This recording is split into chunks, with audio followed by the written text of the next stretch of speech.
Welcome to episode 2 of High Elevation. This is your host, Alex Feinberg, and joining me is my co-host, my man, the one and only Jungle Jay. Jay, what's happening? What's going on? What's going on, guys? Just got out of the quarry, 1.5 mile swim this morning. I'm feeling fired up, excited to be here. Can't wait to chat. You know, 1.5 miles that's nothing short. I mean, I don't know that probably most people listening, unless they've done triathlons themselves, have no concept of how far 1.5 miles is. Let's put this in perspective. So a traditional pool is what, 25 meters 25 each way? meters. Yeah. Yeah. So 25 meters each way, that's going to be about 80 feet. You're going to see the Rain Man in me. So that's going to be about 100 laps there and back. It is going to be approximately 1.5 miles. So, I guess, that's, or you can think about a track too, right? A lot of people know what a track is for reference. So 4 laps around the track swimming would be 1 mile. And so, it's a good distance. Today was the furthest I've ever swam. In January, when I started this year, I couldn't swim. I couldn't swim 25 meters at the beginning of the year. I could doggy paddle, but actually head in the water, really freestyle swimming where you turn your head to.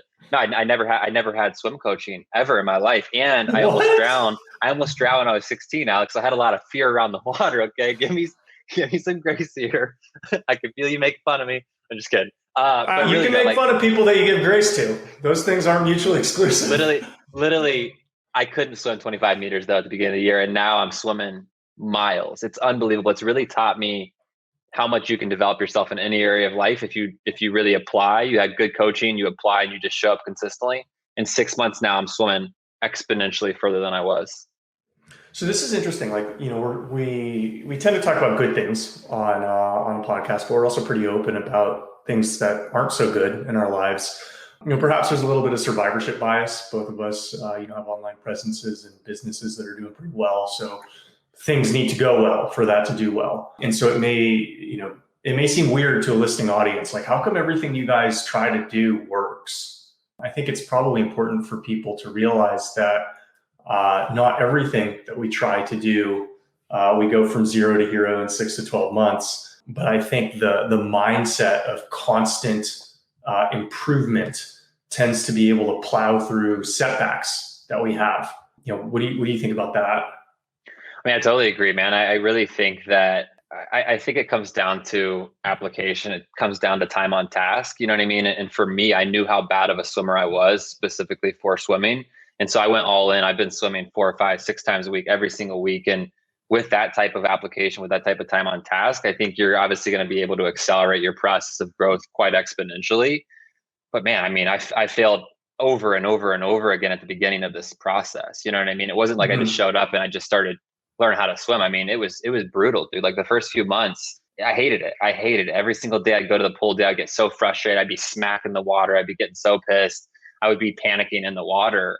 And eventually with compound effect, with time, I started to get a little bit better. And then what's interesting, just like anything in life, there's a point of exponential growth, right? It's compound effect. Slowly, you're not really seeing much growth, And then all of a sudden there's a point where you see this exponential growth. And I started to see that after I'd say about 5 months of consistently working at swimming. I finally started to see just this exponential curve.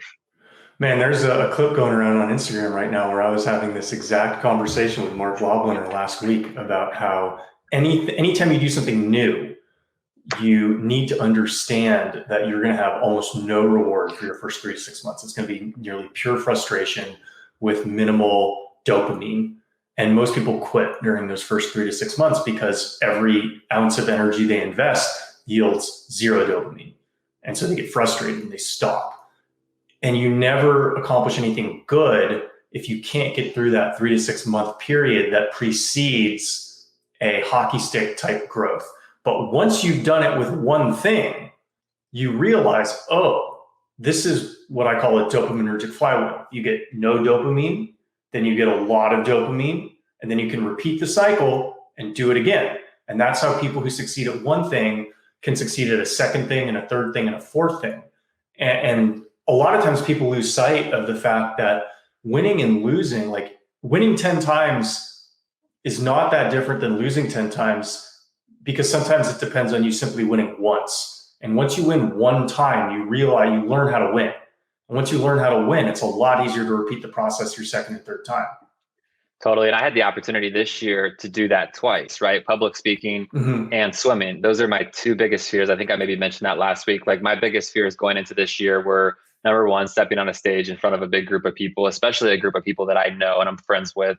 And number two, swimming, especially 2.5 miles in the ocean. And so having the opportunity to gradually build through those processes at the same time and start at square one being terrible. You know what I mean? When I started the public speaking process, same thing. I remember I recorded my first video and was like, man, like I got a long way to go. And same thing with the swim, and just gradually just pushing and pushing and pushing. And you start to eventually get that dopamine, like you said, and then it becomes an addiction. Like now I'm addicted. I'm fully addicted to seeing this progress. And I got a little bit of that with weight training too. In my past, I got to see that scale of growth. But with swimming and with public speaking, it's taught me so much about the things that you just mentioned, and the ability to grind through those initial phases and trust that eventually I'm going to start to gain some traction. And then once you do gain traction, and now I'm like, I can do anything. I can truly do anything I set my mind to. You know what I mean? It's incredibly empowering. Was your first experience with delayed gratification followed by meaningful reward through weight training? I'd say that and track, running track in high school and weight training for sure were the two first opportunities for me to learn real life delayed gratification. Yeah. Yeah. And that's why, both of us and a lot of people in fitness think that training is such a template for life, because you have to approach it with a certain mindset. There's a certain mindset that most people take when they're getting started that's wrong, that you learn to overcome, namely expecting immediate results, right? Because you burn out. It's sort of like expecting to finish your triathlon in the first 30 minutes. Like you will actually never finish the triathlon if you try to finish it in 30 minutes, because you're going to burn out. And so understanding how to pace yourself, understanding how to give yourself grace, understanding that you're not going to be perfect or anywhere near perfect month 1, month 2, month 3, but continuing to dedicate yourself to proximal improvement, just getting to the next step, figuring out what you need to do to get 1% better, 2% better, until things click and you can get 20% better, 30% better. That's the game, man. It's chunking it down, right? And I did the same thing this morning at the swim. I'm swimming 1.5 miles, but there's checkpoints among that 1.5 miles. There's docks around the quarry. And so I'm like, okay, I know if I swim another 200 yards, I'm going to get to the next dock. I'll take a 10-second break and then I'll keep swimming, right? Same thing with your weight loss journey or your physique building journey or whatever that is. You've got to set realistic expectations, as you just mentioned, because if you expect to achieve your dream body in 30 days, well, in 25 days, you're going to get smacked in the face and realize that that's not possible. And you're likely going to quit, right? And you won't continue to push forward. So you'll never actually succeed at your goal. But if you start with realistic expectations, which I've always set with my clients up front, it's like, look, man, like this is going to be a long, hard journey, but it will be worth it. But you need to know what you're getting yourself into, because then when you do get punched in the face, you're expecting that. It's like, okay, cool. And now I continue to move forward. And that's exactly how I approached this Ironman and the public speaking this year. I knew that it was going to be incredibly difficult, and I was prepared for that. And I chunked it down and I celebrated the little wins. I've celebrated the little wins along the journey. And that's how you do it. You chunk down. Yeah. And I think chunking down is something that I'm completely fluent in. I think it's probably the first time that you've used that phrase, that I've heard you use that phrase, but I know exactly what you mean because I do it myself. And I've had conversations with Zach Holmel about how he does it himself. And one thing that you'll notice with successful people, particularly successful athletes, is in order to accomplish anything truly impressive or truly meaningful, truly elite, you need to figure out how to maximize your pain tolerance, which is, I talk about doing easy things, which I'm a very big proponent of doing easy things, but the only way you do easy things is if you're capable of doing hard things for at least a short period of time. And the only way you can do hard things to your fullest potential is by figuring out how to rewire your mind to, let's say, expand your productive capacity. So if you go into a workout thinking, oh man, this is just going to be an hour of pain, you're going to get an hour of pain. When I go into my training is basically, say, 25 to 30 different events. And then I'll go do my lifting sets. I'll probably do 18 to 20 lifting sets, working sets. But I take 4 minutes in between working sets. And so I know that I'm not getting through an hour or an hour and a half of intense training. I'm actually getting through 25 unique events. All I need to do is apply effort. Frankly, most of them are only really hard for about 10 to 15 seconds. And the interval training is a little bit harder for a little bit longer. But from a lifting standpoint, if you can tolerate 5, 6, 7 seconds of extreme focus paired with extreme discomfort, say once every 4 minutes for an hour, and you do it for 6 months, you're going to look completely different. But if you think that you need to tolerate 60 minutes worth of pain nonstop, you're never going to get through it. Yeah. And that's, just the bike. So I have 4 hour plus bike workouts now on the indoor trainer. So I'm in one spot, not moving, right? Which is total mind game. And it's exactly what you just said. It's just chunking it down into the littlest pieces within that workout. I was like, okay, if I can do this, I can make it to the next checkpoint. And then if I could do that, I make it to the next checkpoint. So it's tons of little workouts within one big 4 hour workout. Because if you look at the 4 hour, you're like, how will I ever complete this? But if you can make it through each little section, and that's really life, and that's why I love at the gym. I love Ironman and endurance training. I love everything that we do because it all comes back to application in real life. It's all just teaching real life lessons, whether you're trying to gain weight, you're trying to lose weight, you're trying to build a business, you're building a relationship, whatever that might be. No, that's I think that's incredibly useful if people can take this information and actually apply it. Particularly, a lot of people listening, I think, might be aspiring entrepreneurs. I would imagine most people still have corporate jobs and particularly in our audience, are looking to branch off, do their own thing, not have to answer to a boss. And particularly for people with like backgrounds like mine, heavy on the education, white collar work, you think you need a plan. You think you need a master plan. This is what I'm going to do by month 3. This is what I'm going to do by month 6. This is what I'm going to do by month 9, month 12, because that's what you need to do to get an A in school. That's what you need to do to get approval for a presentation by your boss in a corporate setting. Unfortunately, that mindset is not compatible with at least the early phases of entrepreneurship, because you don't know necessarily what business you're getting into. When you started going off on your own, you were purely a fitness coach. So was I, right? And then you branched off into to ayahuasca journeys, and I branched off into corporate and career consulting and mentorship as well. And I didn't realize, and you didn't realize 2 years ago, that we would be doing this. And if we created a 24-month roadmap, they would have been wrong. And if we thought that our success trajectory was supposed to map some sort of premeditated roadmap, we would have been constantly let down. That being said, like, my business has grown faster than I expected it to. I was hoping when I started full time, I was thinking like aspirationally, 18 months in, maybe I'll increase my monthly income by 50%. And, it only took 8 months, I think, to increase my monthly income by 50%. And so, compressing that cycle was not a result of me having some master game plan. It was a result of me approaching business every day, thinking, what's the smartest thing I can do today to end up with a solid month?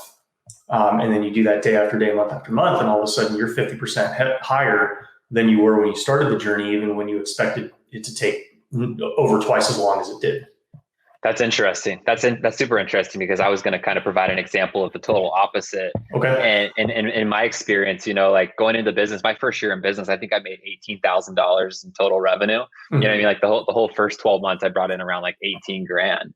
And so I always, when people come to me and they want to start a brand on Twitter or they want to start a business, I encourage them to do that if they feel called to, but I also encourage them to have realistic expectations, again, because you're probably not going to blow up on Twitter your first 12 months. You know what I mean? It's probably going to take time, and you're probably not going to get hardly any interaction at all your first 12 months, most likely. Like, you're going to eat shit. You're going to be talking to no one.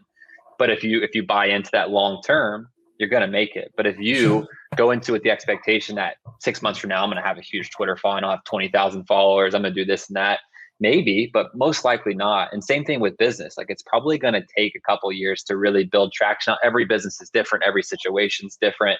And something else you mentioned there as well was again, chunking things down. It's really easy to have these big goals for the business. And it's like, okay, my goal is to make $150,000 in revenue this year. Wow, that can be really overwhelming initially. But if you just chunk it down to each day, just waking up each day, and as you said, what can I do today to get myself forward to align with that ultimate goal? Don't even worry about that month. Don't worry about that quarter. It's literally a day-to-day process. And part of it's just taking what you get. You know what I mean? Taking what comes to you. Just like you said, I'm doing ayahuasca retreats now because that's kind of what was presented to me, and I felt like I was called to do it. Now you're coaching on corporate, work and getting raises and whatnot, in addition to still doing health and fitness coaching, but really like taking opportunities as they present themselves and not being too romantic with your initial vision. I've always been a visionary. I've always created vision for myself, but I've always been really adamant about not being too romantic with the initial vision. Like my vision is still in place. The vision I had 8 years ago for the life that I am now living is almost identical, but the way that I've got here is a little bit different than I thought I would have, right? And I think I maybe talked about this last episode, is had a company I thought I was going to build to $100 million a year. I was telling Alex, this is my baby. I remember this conversation. And I do. I do too. We were in the back of Homespun. We were sitting on the back, and I love you so much because you always support me and you never doubted it. You're like, yeah, I believe you.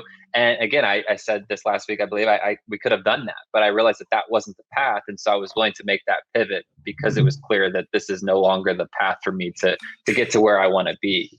And so, yeah, I think those are some good tips for early entrepreneurs. But like you said, sometimes, you actually exceed your expectations of growth, which is absolutely incredible. It took me a little bit longer, to be honest, but you also had so much more experience leading up to your entrepreneurial journey, right? You had done so much, you'd been surrounded by so much, whereas I was a little bit more novice and young. Well, and to be fair, I started doing this full time, let's say about 18 months after I made my first dollar online. So I was running my business part-time. That's true. While I had my job, right? And so we're talking, it was already doing over $10,000 a month. I know, and I kept telling you, go all in on the business, dude. You're gonna have no issue scaling. Right. And so, for people who aren't familiar with, the journey of this business, which by the way was not the first attempt at business that I've had. It's just the first successful attempt at business that I've had. It's probably. What did you do prior? When I was getting into crypto, I tried to co-found a security company with a pretty talented engineer, security engineer. We were pretty close to closing our first deal. It would have been, I think we proposed 35,000. The client proposed 25,000, and we would have taken it at 25,000. We're just in the negotiation process because it would have been like all profit for us. And then this guy, he goes to Puerto Rico for a weekend, and he's usually incredibly responsive. Like he'll get back to me within 20 minutes every time I text him. I don't hear back from him. Like, this is odd. I text him tomorrow. Don't hear back from him again. Like, this is weird. I understand people need space. Maybe he just needs space. I'll give him it's the weekend. Maybe he just turned his phone off. He's just out, and I'll get back to him on Monday. So 5 days later, Monday, I text him, and I'm telling myself, if he doesn't get back to me on Monday, this is like so out of character for him. I'm going to start reaching out to his family, find him on the internet. And he has a unique last name, and I didn't hear back from him on a Monday. And so I find his brother on LinkedIn and message his brother, and his brother's like, "Oh, are you his business partner?" And I said, "Yes." He's like, "Did you hear what happened to him?" "No." "What's your phone number?" I give him my number. He calls me. I'm at the gym. It's like Monday morning. He's like, "Yeah, he had a traumatic brain injury. He fell 30 feet in Puerto Rico." I'm like, "Oh, spinal injury." So he was just totally fucked up for months. He's still on painkiller medication, but he's fortunately mostly okay. At least proximally. Who knows what the long-term complications are going to be, but he's seems to be living life normally now. But that, basically, I can't run a security business as a co-founder with a non-technical co-founder. So this is just not going to be viable. I started an apparel business in college, got some traction, got some publicity, but could never scale it past the, 4-figure revenue type ceiling. And so, tried to write a book, wrote most of a pretty cool sci-fi book in 2017 that actually is very predictive of what I think the future is going to be. And I think the last few years have shown it, where the story that's 95% complete is a kid with the opportunity to go to an Ivy League school. In order to get into the Ivy League school, everybody has these brain chips that basically function like, mobile phones, but in your brain. And so they augment your cognitive capacity, so much so that if you're competing for the same slot as a student or the same job with somebody who has this chip and you don't have the chip, you're not going to win. Just like if you're trying to run a business without a mobile phone against somebody with a mobile phone, you're probably going to lose. And so what it meant was you could either pay a monthly subscription to the company that's providing you this brain assistance, or you could do the ad-based model, in which case they would brainwash you with whatever their pharmaceutical sponsors wanted you to think.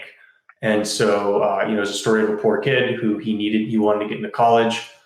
His parents, his single mom couldn't afford the monthly subscription payment to the cognitive amplification device. And so they opted into the ad model. The ad model started taking over his life. I tabled that when the crypto market started taking off in 2017, but I did spend a good amount of time, like every weekend for like 9 months in a row, writing that. Yeah. And so, I probably spent about, say, 18, 24 months working on things that never really materialized before I started this account. And so this account I started, I had a high-paying crypto job. I realized that I probably need to get 10,000 followers on Twitter if I wanted to continue to be employable. And so, I thought I will actually create more content on Twitter. I realized that fitness is probably the better avenue for me. And so, I ended up creating content surrounding fitness, surrounding what I was doing from a diet and training standpoint. But, I didn't make $1 on my content for the first 9 months that I had my account. And my first 6 months, I had like less than 1,000 followers. And it was exactly as you mentioned, right? I knew I was in for a grind. And, even as far as it went for launching products, I thought I was going to have to do multiple steps. The step ended up being, there's a lot of people DMing me about more information. Maybe I should release a product now. I thought I needed to hit certain benchmarks. So I need to get this many people on my email list, this many followers, this and that. It's like, no, you just need demand. You need your clients or potential customers to express demand. Then you can release a product that caters to that demand. So that ended up being the journey. And it took, I started my account in February 2019. I think September 2020 was the first $10,000 profit month that I had. And then I took it full time in May of 2021. And so, you can look at that as checkpoints where no dollars for the first 9 months. And then it took 10 months to go from $0 to $10,000. And then it took, 15 months after that to get my first $20,000 month. So that's sort of like how it's gone. But if you look at how I score myself, like every day I'm keeping track of daily product sales, because daily product sales are a leading indicator to coaching revenue. Mm-hmm. And so, I don't sit back and say, well, I've this year's been good, made a couple $100,000 so far. I think, well, what do I need to do today to make sure that money keeps coming in tomorrow and the demand keeps coming in tomorrow? And so, very much like a baseball player, I hold myself accountable to a daily scorecard for how I'm doing. And so far, having done this for 15 months, it's worked. I don't know if that's the best strategy long term, but it's been a functional strategy for now. Sure. Everyone's different, right? Everyone's situation is different. I love what you mentioned there about the pipeline, like making sure that the pipeline is full, because it's really easy. And you see this a lot in real estate with realtors, is especially new real estate agents, is they have a couple really good months and then they get comfortable and they relax and they don't do the work that got them to that point. And then 3 months later, there's no business in the pipeline, right? Because they kind of fell off.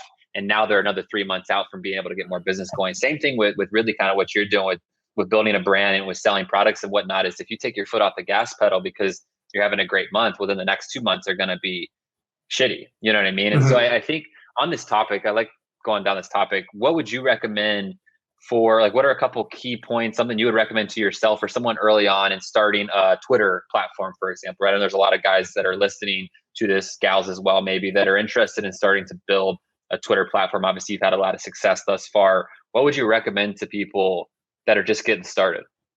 Approach it the way you approach training, progressive overload, right? And setting proximal goals. So if you're starting an account now, you're not going to get 100 followers a day. You just won't.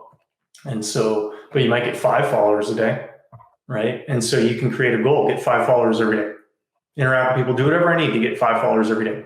And maybe by the end of your first month, you get 150 followers. That's reasonable for your first month. Month 2, maybe you want to set the goal for 6 followers a day. Let me try to get 6 followers a day. Month 3, 7 followers a day. Month 4, maybe you don't get 7 followers a day in month 3. So you stay at 7 followers a day. Try to get 7 followers a day. Do whatever you can do to get 7 followers a day. And then once you figured out how to do that, 8 followers a day, 9 followers a day, 10 followers a day. All of a sudden, if you're getting 10 followers a day, that's 300 in a month. You're pretty close to having 1,000 followers. Once you have 1,000 followers, growing becomes a lot easier, right? So just set proximal goals based on what your present productive output capacity is. Sure. I think for me, the number one key would be consistency. Like that's what I've seen with Twitter is it's such a consistency game. You've always been really good with this, Alex. You Yeah. never miss, dude. There's never a day that goes by that you're not on Twitter Right. posting consistently good content that's on brand. Whereas myself, I'm a little bit not as consistent with it. And I think I've gotten to a point where I can be a little bit less consistent. Now it's still not ideal. Like I should be more consistent. My business still continues to move forward. Retreats are really easy to sell, which then funnels everything else that I do. But I've noticed that when I am consistent on Twitter, my analytics obviously are way more through the roof. I'm getting much more engagement, many more followers, many more profile visits, many more interactions. And so I think with Twitter, especially, it's a consistency game. Like you've got to consistently be there, engaging with other people, responding to people, and posting quality content that's on brand. You can't go hard for 2 weeks and then take 2 weeks off, especially early on in building your Twitter. It's just not going to work. Yeah, and that kind of feeds into what the social networks get out of it. So one thing that we want to be careful of, kind of going off on our own, feeling like we don't have a boss, is, well, we're still beholden to the Twitter algorithm.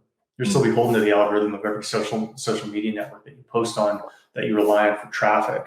And so, Twitter has two sets of employees. It has its W-2 employees that it pays on a biweekly basis, and it has its content creators, right? Because without content, Twitter has no platform, no value. And so it needs to figure out how to incentivize both its employees to make sure the back end works, as well as its content providers to make sure that more people keep coming to the platform. And so it's going to, in its own self-interest, structure its algorithm in such a way that incentivizes you to do more and more work quarter after quarter for the company. Just like the way employee incentive structure works. Let's figure out how we can get these people working harder and harder every quarter. And so, as much as you want to work for yourself, you also got to realize, like, okay, what's the best way I can play this game to where it suits me and to where I'm not being taken advantage of.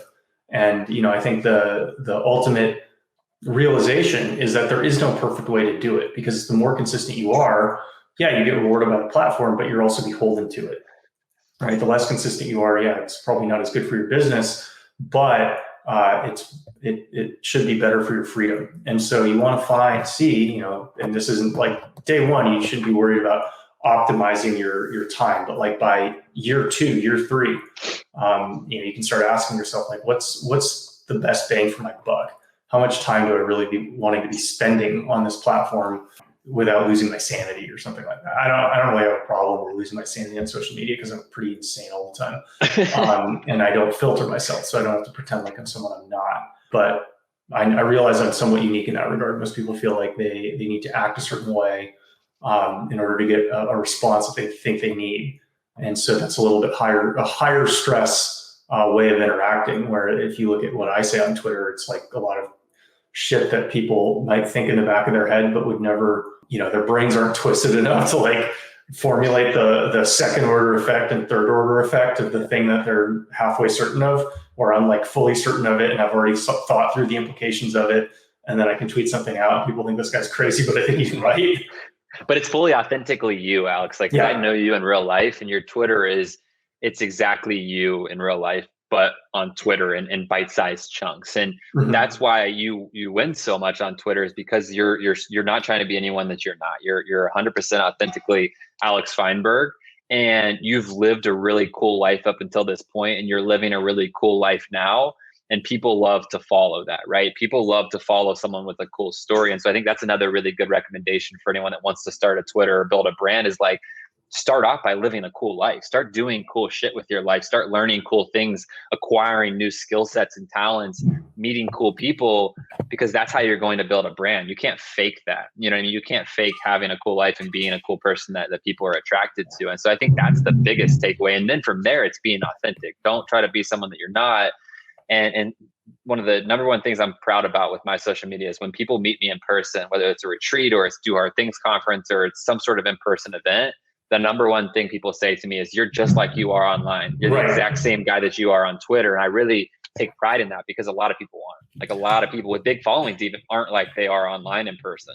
Yeah. Well, and that's interesting, because Zach Hummel, first time he and I met, told me the same thing. He's like, yeah, you eat exactly like you talk about online. And it was mind boggling to me, because I was thinking at the time, like, why would anybody go through the effort to be dishonestly representing who they are online, particularly at such a small scale. It's like, you're really gonna bend over backwards to scam people out of $8,000 a month or something like that, which is like, actually that was more than what I was making at the time. When I first met Zach, it was actually before I launched my first product. And so I just had like 5,000 followers, but zero revenue. And I'm like, why would anybody lie to get 5,000 followers and zero revenue? It seems like pretty stupid.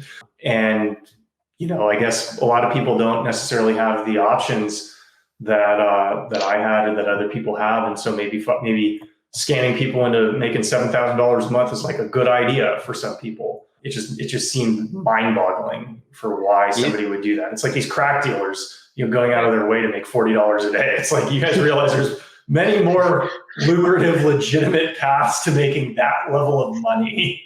It's interesting. When you were talking about that, it made me think, you don't have to have the biggest following to make it a full-time job. I think that's a really big point too, is you don't need 100,000 followers to make your social media into a business and be full-time. Because for me, I've made this thing full-time for 7 years now, and I still don't have 100,000 followers. You know what I mean? I started out with just Instagram, having, 5,000 followers on Instagram, and I was able to make that a full-time business. And now I've grown more, 16,000 on Twitter and whatever on Instagram.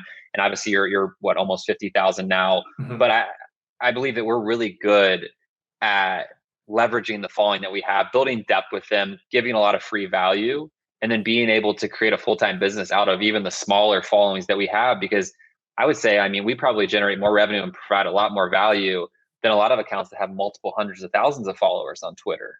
Yeah, I don't know. I don't know how those guys, I don't know how some of them make money. Some of them I know they do Substacks or whatever. And so Substacks can be fairly lucrative, particularly if you get 5% of your followers paying $10 a month or something like that. If I had 5% of my followers paying 10% a month, that would be nearly as much revenue as I bring in right now. And so if I had 10 times the followers, but I had 10% of them paying me $10 a month, then that would be a much more lucrative business model than I have running right now. A lot more hands off too. Yeah, correct.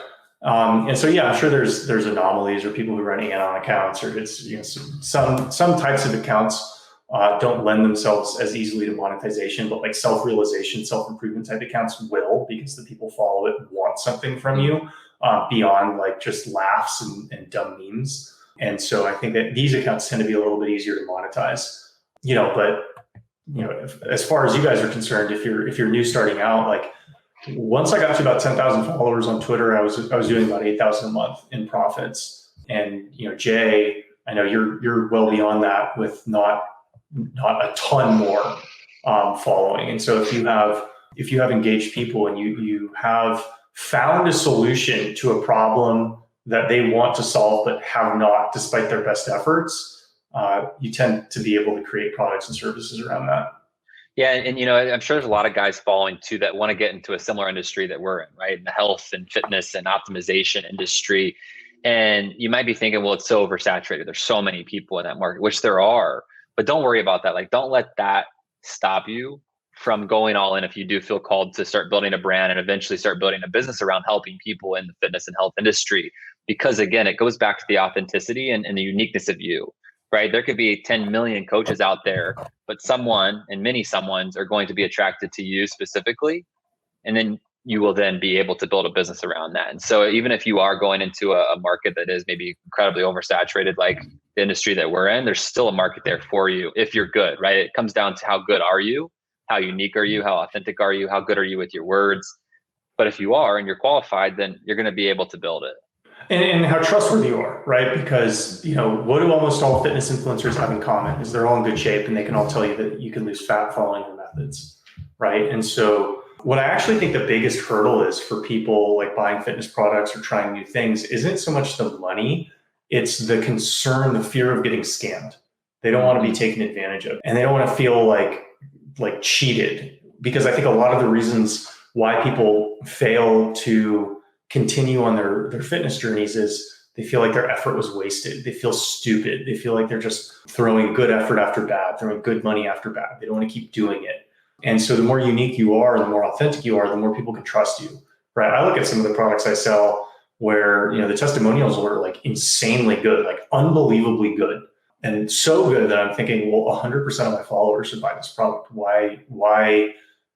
Realistically, like for most of my products, my best selling products have sold to less than 10% of my followers, right? And so, you can think about like, oh, this recipe book's done really well, and it has, right? My recipe book sold over 3,000 copies, nearly 4,000 if you include the bundles that it goes with, like in my masterclass and all that. That's still under 10% of my followers that purchased my recipe book, right? And my fat loss book is my fat loss diet is an insanely good book. I think under 5% of my followers have purchased that book. Over 1,000 people have bought it. I think 1,500, maybe a couple thousand if you include masterclass sales. Very good book, well-read book, transformed a lot of people's lives. But still, if you look at the numbers, like 5% of people have bought it, or followers have bought it. And so why have only 5% of people bought it? Well, probably a lot of people have reservations trusting some personality online. Is it real? This can't be real. It seems too good to be true. And authenticity cuts through that, right? Nobody's gonna be able to provide commercial value to 100% of their followers. But if you can simply grow it from a 1% conversion rate to a 5% conversion rate, right? If instead of 1% of your audience buying from you, 5% of your audience trusts you enough to buy from you, well, you'll have 5 times as many buyers. That's a big uptick. And so, yeah, being unique, being authentic, being able to speak to the strengths and benefits and weaknesses of whatever it is you're offering, I think does separate you from other people who will say, well, what I do is the best and there's no alternative. I think another big thing too is building strong relationships with other influencers in the market, right? So like take, for example, myself, you, Zach Hummel, number of other guys that are kind of in this ecosystem. We have the benefit of, okay, someone that came through Alex's program, they now trust Alex, they got results from that, and then they see something that I'm posting about, right? Take an ayahuasca ceremony, for example. Okay, well, I've seen Alex with Jay, so I can trust Jay as a result because I've already worked with Alex, and vice versa, right? Somebody comes to a retreat and they see Alex's cookbook or Alex's masterclass or Alex's, corporate type stuff. And they're like, okay, well, I've seen Jay with Alex, I can trust this guy. So it kind of cuts that time frame that it would take down. And what's the statistic? I think it's like on average, it's like 8 hours of content must be consumed for people to purchase. Isn't that? Have you heard that before? I don't trust that stuff because like I'll sell ebooks to people who just found my page that day, right? Totally. So like yeah. I don't think they're watching 8 hours of me on YouTube before they're spending $50 on an ebook or something like that. But a lot of people do. A lot of people who buy my ebooks are like have been seeing them for 18 months. And then they finally bought it. Even crazier, dude. I got something even crazier for you is people will literally go on Twitter. I've had some of my bigger guys that have come through my retreats, more successful, high level guys have literally found me through just searching ayahuasca on Twitter, right? They search ayahuasca on Twitter. They see Jungle Jay pop up. They end up on my page. They end up on my website. They end up on a Zoom call. One call, it's a good fit. They end up joining the retreat, and then they end up into the jungle with me, right? And so there was no buildup to it. They literally just searched, they saw, they ended up on a call, they trusted, they felt good energy, and they end up going on a trip to the jungle to work with ayahuasca, right? So I've seen that many a times where people literally will find me, and it's the first thing that they interact with, and they go right in, and eventually I meet them in the jungle, and it's like, whoa, like you really trust me. Well, and I think to tie this back to what we were discussing initially on training and how winners figure out ways to make hard things easy is, Jay talked about networking with other influencers, and I think that's important. At the same time, what we're doing right now is work, right? We're doing it to build our brands, to share our thoughts with our audiences, but it doesn't feel like work. It's just a conversation, right? And so one thing that you realize when you go through hard things time and time again is there's an easy way to do hard things and there's a hard way to do hard things. And the hard way to do hard things is to figure out, okay, these are the best practices. I need to follow them exactly. And the easy way to do hard things is, okay, these are best practices, but this is I can actually do 80% of them with 20% of the effort, or I can do 100% of them with 100% of the effort, which makes sense given that it's going to take at least 6 months for me to be as successful as I want to be, most likely 18 months. What do I have the stamina to do? Maybe I don't have the stamina to do everything on point every single day. And I'm honest with myself, and I don't. But if I can do the things that are easy for me, right? If I'm networking with the other influencers who I like and genuinely respect, that's a lot easier than networking with people just because they have large followings and you're trying to get some of their audience plugged into what you're doing. right? Mhm. So the more you can make work align with the things that you like doing already, the less it feels like work, the harder you can work, right? But the more your work feels like work, the less hard you can work, the lower your output capacity is going to be. So whenever I approach anything in life that's challenging, I want to figure out, okay, what do I need to do? And then also, what's the easiest way for me to do it? Understanding my personal limitations, personal inclinations, likes, dislikes, understanding what motivates me, what doesn't motivate me. Yeah, I love that, man. I've taken a lot from you in regards to that, just most efficient path to getting to where you want to go. And you're spot on, which is building a business around the life that you already love. You know, what do you love to do? What are you doing with your time when you're not getting paid? Like that is what you should do for a business. And I think I mentioned a quote last week from The War of Art, and that was what really sent me down this path was if you were the last person on earth, would you still do it? Right. And you can apply that to anything in life. And so it's like if you're the last person on earth, what would you still be doing? Building handcrafted goods, building houses, whatever that is, do that because there's a market for it. I promise you, there is a market for it because everything is being done at this point. In 2022, there's people making money doing nearly anything. And so on this topic, I think we've dove in pretty deep into the entrepreneurial topic today and the brand topic. What are a couple of things, Alex, that you would share with someone that's starting in business just around the business side? I got a couple of things that I've screwed up in my business that I would love to share. But for you, like outside of just social media, like what are some things to an early entrepreneur that could help them, whether it's tax stuff, whether it's structure, whatever that could be? What I comes up don't, for you? yeah, I don't, tax stuff and structure, like, you know, you need to get it right. But like a lot of guys did not get it right their first few years and they figured it out, right? Cause a lot of extra stress though. Well, sure. But like the way I approach life is you're never going to be able to eliminate stress. You can reduce it, but you'll never be able to eliminate it. So rather than put all your effort into focusing on eliminating something that you know you cannot completely eliminate, apply some effort towards growing something positive that can offset the things that you can't eliminate, stress.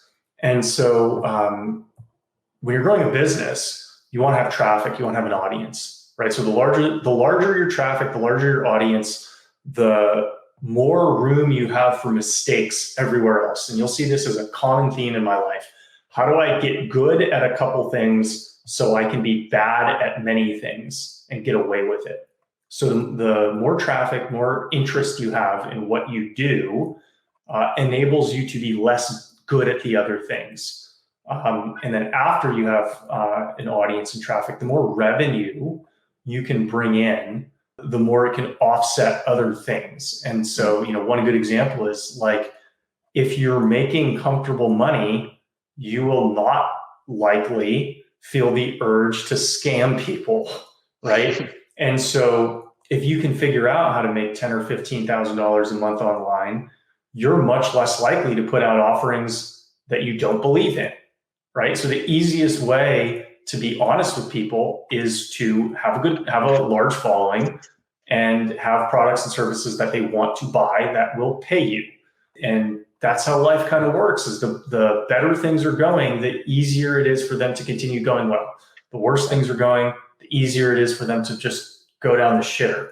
And so you want to structure your business in a way to make it as idiot proof as possible. Try to get really good at a couple things that enable you to be not so good at other things. Otherwise, you're just going to be swimming in, you know, fires, disasters all the time, that it's just going to be too much stress. I've lived my life that way, Alex. I really have, man. I'm really good at a couple things and I'm really bad at pretty much everything else, man. Yeah. Really, really bad, but really good at these things that matter the most. And it allows me to get away with not being so good at a lot of those other things. And so a couple of things that I would share personally is number one important thing when it comes to starting a business, whether you're just starting or a year in, 2 years in, it's just action, right? Just fucking go. Just take action. Don't worry about it being perfect. As Alex has said many times today, like imperfect action is always going to trump perfect action because perfection is an illusion. And so just go forward, because I see so many times with early entrepreneurs, they're just constantly analyzing. And it's that paralysis by analysis, right? They're constantly trying to make sure everything's ready to go and set up, and they never actually do anything. So just go, just take action, because the more money you make, the more you can make up for the mistakes that you're going to make, right? If you're bringing in revenue, you can fuck up, you can make mistakes, and you're going to be fine. Something else I would recommend is start an LLC. Like when you're getting into business, open up an LLC and don't be overwhelmed by that. It's such a simple process, because like I remember when I first started, like, oh, I got to set up an LLC. I got to do it. Seems super overwhelming. And I have a lot of stuff around finance and that kind of stuff subconscious that I've been working through. But start an LLC. You can do it super simple through your state's government website. And then once you have an LLC, set up a business bank account. For many years, my personal and my business were all mixed together, and it caused a lot of headache, a lot of stress, a lot of hassle, especially when it comes to taxes, right? Yeah. Okay, so open up an LLC, create a business account, which is super simple. And once you have a business account, it's super fantastic because everything that comes in payment-wise goes straight to your business account. So it's super clear what's business money, and you can pay yourself out each month, and then you can get a business credit card and you expense everything on the business credit card. So then when it comes time for taxes, it's super easy to do your taxes because everything that was charged on the business card is a write-off. Instead of having to figure out personal business, it gets really, really hectic. And the other thing on that topic is get a good tax guy. It's not that much money to have a really high level, to pay a high level tax guy. Early on, I would try to do it myself with like TurboTax and shit. And now I pay a high level tax guy. I think I paid my guy like $1,700 this year to do multiple LLCs plus my personal tax. And it was a whole headache because I fucked up stuff. And he saves me so much money, so much stress. If I ever do get audited, it's like, okay, I got this guy's going to be able to help me out. And now I'm hiring a high level bookkeeping team where they come in and do all my bookkeeping, make sure all my books are clear. And it just takes a lot of stress off you long term because you know that everything's situated. You don't have to stress or worry and have anxiety about those little things. And so I think those are some basic things that could really help someone that's early in business or just starting out. And again, it's not as overwhelming as you think to set up an LLC, to set up a business account. It's actually really simple. Yeah, Jay's right. So I think that's a good way to wrap episode 2. I think that's another productive one. I like this one. I think number 2 is our number 1. And we jump into these guys, by the way, we jump into these with no plan on what we're going to talk about. We literally show up and wherever the conversation goes, we go that way. And so I enjoy this conversation today too. I think a lot of valuable information for a lot of the listeners. Cool. All right, bro. Do it again next week.